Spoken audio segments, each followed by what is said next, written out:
রাহুল, আমি অফিসে গেলাম। মা মা, তুমি তাড়াতাড়ি এদিকে আসো। কোথায় যাব? আরে চলো না। কেন? এখানে এখানে। মা চলে গেছে? হ্যাঁ। তুমি গিয়ে দেখো মা গেছে কিনা, আর মা যদি চলে যায় তাহলে দরজাটা বন্ধ করে দেবে।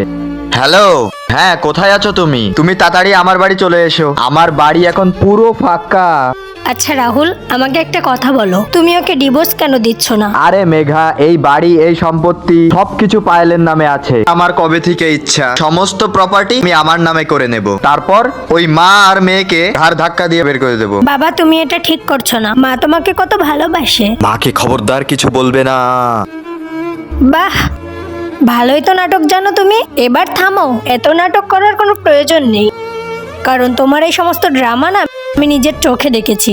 পায়েল, তুমি আমাকে ক্ষমা করে দাও, আমি আর কখনো এরকম করব না। শুধুমাত্র তোমার সুখের জন্য আমি বাইরে যেতাম কাজ করতে, আর তুমি আমাকেই চিট করলে, তাও আবার আমারই বাড়িতে।